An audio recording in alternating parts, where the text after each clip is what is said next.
My main goal is to educate and empower women, especially busy moms like myself, to make sustainable lifestyle changes that are going to lead to a healthier lifestyle for you, yourself, and your family. And in the Faster Way, we talk about carb cycling.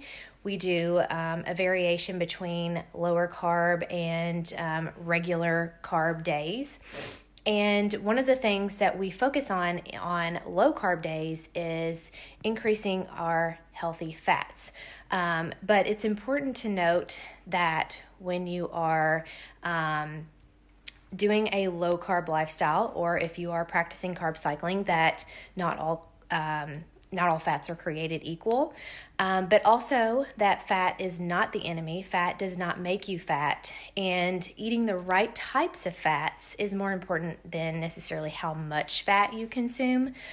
So in the Faster Way, we do intermittent fasting. We also implement carb cycling, and one of the main things that we focus on is whole food nutrition, getting the right amounts of the right foods for the right reasons. So I did this little Cooking Oils 101 on my Instagram stories yesterday and had a lot of positive feedback from it. So I thought I might as well come on Facebook and share that same message with you guys in case you don't follow me on Instagram and you are curious to learn more about cooking with healthier oils. So on low carb days, like I said, we are aiming to increase our fat consumption, but we want to make sure that we are using the right types of fats, the right kinds of fats, the ones that are coming from whole foods. Those are not the problem.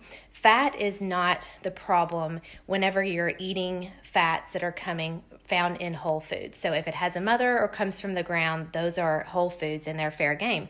What are the problem are the lab created or the hydrogenated oils, those that are man-made or highly refined. That is where you get into trouble with promoting inflammation and increased risk of heart disease or blood pressure, those kind of things. So it's not, again, it's not that you're over consuming fat, it's the types of fats that you're eating that is really important. So I wanted to give you guys a little rundown about some of the oils that you should avoid and then move on to some of the ones that you should actually use and are actually healthy for you. Before I get started with that, I definitely want to remind you guys that I have another round of the Faster Way starting next Monday, and this is just part of it for me. I love to educate my clients on the reason behind why we do what we do. So this is just a small piece of that that you're going to see today, but definitely joining the Faster Way is going to be more of a comprehensive wellness approach for you. It's not a quick fix. It's more of figuring out how to live a healthier life. And I'm going to teach you different strategies to implement that is going to help you ultimately reach your long-term wellness goals. So anyways, back to healthy fats. Okay, so fat is not, eating dietary fat does not translate to fat on your body. Okay, it's not going to translate to fat on your tushy. Sorry, I'm having trouble getting my camera to stay still. And consuming the right kinds of fats is more important. So there's a lot of different reasons why we want to consume fats. We want to have a good amount of fats in our diet. Typically on a regular day, you're wanting to consume about 30% of your entire calories from healthy fats, okay? Whole foods, fats from whole foods. And the reason is, number one, it keeps you full and satisfied. You're going to feel much more satisfied, especially on our lower carb days. If you're eating a substantial amount of fat to replace those carbohydrates that you're not eating. Also, it helps, like 60% of your brain is comprised of fat. So it aids in the process of creating cell membranes and all of these other things, hormones. I won't get into the details, the nitty gritty there, but it's definitely essential for many different bodily functions. Also, when you consume When you're cooking vegetables or eating vegetables, it's really important to pair that with a healthy fat, because the healthy fat helps your body to absorb the fat-soluble vitamins that are in that food, so in your vegetables. So when you're cooking your vegetables, you want to use a healthy oil or a grass-fed butter or ghee, and I'll talk about those here in a second, but those are going to help you absorb the minerals and the vitamins that are in those vegetables that you're consuming. So lots of different reasons why you should incorporate healthy fats into your diet, but let's make sure that you're actually consuming the right kinds of fats. So I'm going to talk through, let me change my camera around here. Oh, hold on. Okay, so we're going to talk through several different types of oils, the things that I actually have on hand in the house today. First of all, we're going to discuss the not so healthy oils, the ones that you need to literally throw out of your pantry, and that is any kind of vegetable oil. Canola oil is the same thing. That would be like soybean, grapeseed, corn oil. Safflower, I believe, is another one that you can find. Those are the ones you want to avoid. Now we're going to move on to the ones that you should be using. Coconut oil is a good one. There are some mixed opinions out there on coconut oil, so we'll talk about that here in a second, but I've kind of gotten these lined up in my preference from lowest, of course, throw it out, to the best. So coconut oil is a good option. Olive oil is one that I use on a very frequent basis. And then a step up from that is avocado oil. I'm going to talk about this little spray canister. And then also I want to mention grass-fed butter, or Kerrygold, which is actually an Irish butter. And I'm going to touch on the spreads here in just a second as well. So first of all, let's talk about what you should avoid and why. So, vegetable oil. The reason why you should absolutely avoid vegetable oils is because they are extremely highly refined and highly processed. They actually go through a process of production where they use extreme high heat. They use a chemical solvent called hexane. It disrupts the chemical structure, turns it into a trans fat, and basically you just need to avoid that if you just want the short answer. So anything that is a vegetable oil, you definitely want to avoid. Now, corn oil, this is really misleading because it says heart healthy on the bottle. This is what marketing and advertising will do for you, cholesterol free, all of these things. Well, corn oil is actually really bad for you as well. Same reasons. It's highly refined. It's GMOs. It's extremely inflammatory. And the reason is because it's made up of omega-6s, which is one of the fatty acids. We have omega-3s and omega-6s, and both of them are good. It's just the difference is how much you should consume. You should be consuming way more omega-3s. And when you consume omega-6, it's unfortunately most of the time we're getting it from refined oils or ultra-processed foods rather than whole foods. So omega-6s from whole foods like nuts and seeds is okay. But where you get into trouble is when it's in processed foods like this. And also, well, the omega-6 is highly inflammatory, which makes it bad for you, the oil bad for you in itself. But going back to just how these oils are processed, how they're made, they're really cheaply made, obviously, which is why they're cheap at the store. That's why people tend to buy these, because they're the cheapest on the shelf. And they also can stand a really high smoke point. They have a high smoke point, so people like to use these whenever they're cooking at high temperatures, like whenever you're frying. So they're really cheaply made, which is because or they're really cheap because they're really cheaply made and they're not good for you. And in this process of distilling the oils, you lose most of the vitamins and the minerals in the process of it. So definitely avoid these. Now, if you are like, okay, well, all of these oils over here are so expensive. You definitely don't want to use these to fry something, pan fry or deep fry something. That's going to get really super expensive.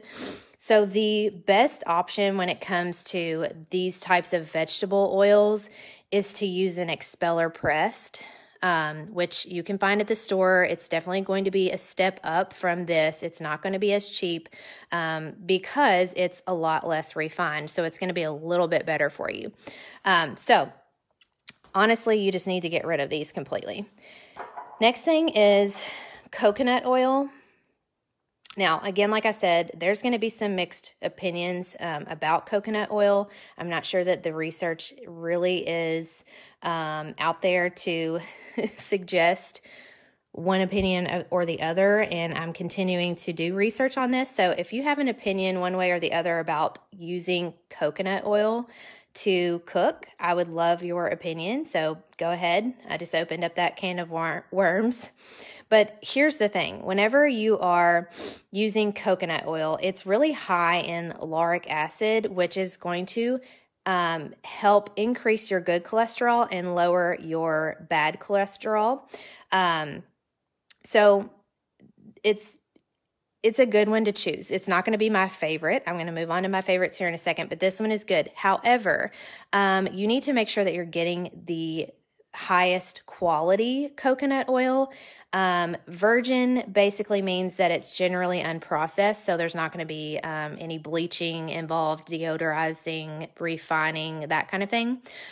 So it says unrefined as well, and unrefined, what that means is that it hasn't gone through that process of making it processed and adding the bleach and the, making, what happens is whenever you have a refined coconut oil, it basically takes that flavor away. So it's more of like a flavorless oil, which is obviously another reason why people use these oils over here, because they don't have a flavor. So whenever you do unrefined, it is going to have that mild coconutty flavor. However, it's less refined, obviously, so it's going to be a lot better for you. So whenever you are looking for a coconut oil to use, you want it to be organic. You want it to be unrefined if possible. You want it to be virgin.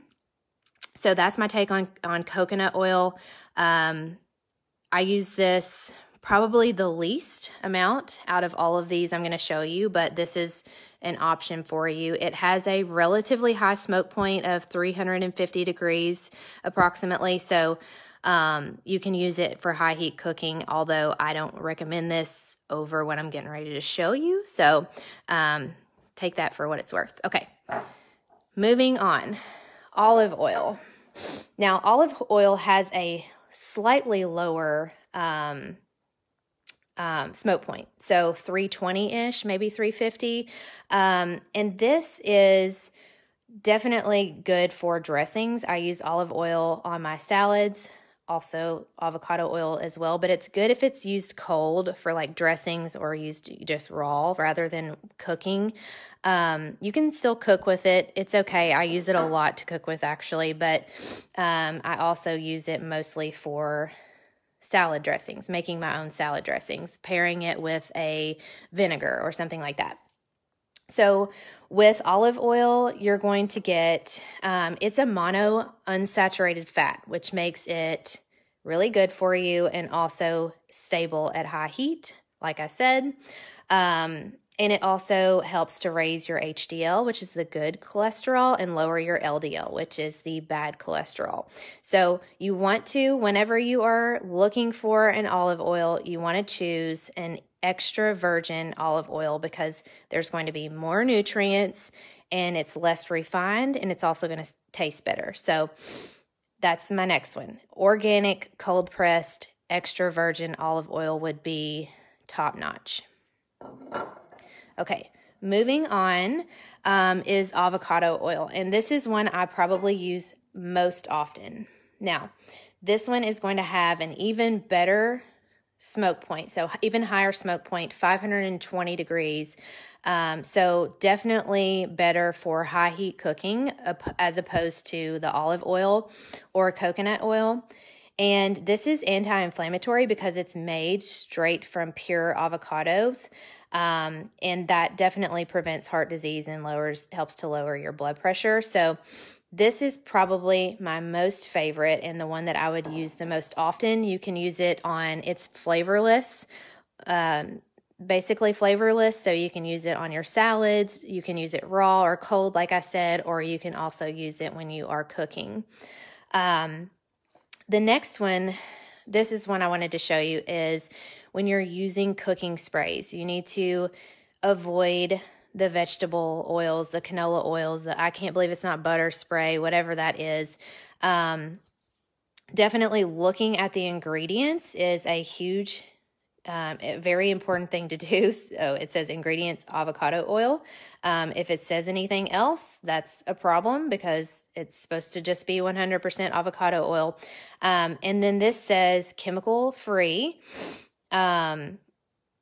Again, it shows you the high smoke point. But anyways, this is just good because it doesn't have a chemical repellent in it. So you can see it has like this funky little spray top to it. So it doesn't have the chemical, I said repellent, I meant propellant that sprays it. So definitely there is a difference in this and using just a regular vegetable oil spray. Okay, so then we have one of my most favorite. This is Kerrygold butter. It is an Irish butter. The difference between Irish and American butter is that Irish butter has it's basically more pure. It has less water in it, so it's going to be more just straight milk fat, or butter fat rather. So I don't have ghee, but if I were to show you ghee, that would probably be my favorite thing to cook with, and I'm out of it right this second. But this is a step down for me from ghee. Ghee is also called clarified butter, or there's a little bit of a difference, but not much. And you can make ghee from butter at home, and it has a really long shelf life. It has a really high smoke point, so 450 degrees. When you take butter and you make ghee, or you just buy ghee, it actually removes ghee is the most purest form of butter, so it has removed the lactose, which is the sugar, and then the proteins, leaving you with just straight butter fat, which is not the case here, but with ghee. So anyways, this is definitely going to be a good option to cook with. Kerrygold Irish butter, and even better would be a step up to ghee. Okay, so the last thing I want to mention is the spread butters. Okay, so you look at this and you're like, well, this is good. It's Kerrygold. It's the Irish butter. Well, if you continue to read, it says with canola oil. So technically, this is a no-go because it's not just butter fat. It's also canola oil, which we are trying to avoid if you remember from earlier on in the video. So there is a Kerrygold spread butter that is pure butter, but this is not the one. So this is where where reading labels comes into play and becomes really important, because just because it says Kerrygold butter doesn't mean that it's just Kerrygold butter. So you have to really be careful with that. And a lot of the other spread butters, there's not very many spread butters that don't contain some type of vegetable oil. So keep that in mind. Okay, so essentially, just a recap, we're going to avoid anything that is a vegetable oil, soybean, corn, canola, grapeseed, sunflower, etc., etc. Those are the ones that are inflammatory, highly, highly refined, and not good for you. Then we're moving on to coconut oil. Step up from that, I would say, in my opinion, is olive oil. Moving on is avocado oil. And then if you are using butter, a grass-fed butter, Kerrygold being the Irish butter is being my favorite. And then make sure you read the labels on this kind of thing. So I hope that helps you to make a more educated decision on what oils you're using to cook with, which ones you need to throw out of your pantry now and avoid. I did have the question, like, what oils would you use when you're baking? But honestly, if I'm going to make brownies, I'm just going to use the vegetable oil because, like, why am I going to waste my expensive, healthy oil on a brownie batter that I know is terrible for me anyways? So there's my answer for you. But if you are baking and trying to make healthier decisions, definitely the avocado oil is a good choice because it is flavorless and that kind of thing, and it has a high smoke point, so it's good for high temperatures. So anyways, give me a thumbs up if you like this video. Please feel free to share this with your friends and family if you found this information valuable. I hope that you all enjoyed the little lesson on cooking oils today. And for those of you who are my clients who are in a low carb day today, doing a low carb day today, focus on those healthy oils today. And I hope you crush it. Again, my next round of the Faster Way starts on Monday. So I have a couple more spots left. I will keep registration open as long as I possibly can. And I will put the link in the comments below for you to join us. I would love to continue helping educate you and be your accountability partner through your journey to better health. I hope you have a great rest of your day. Talk to you later. Bye.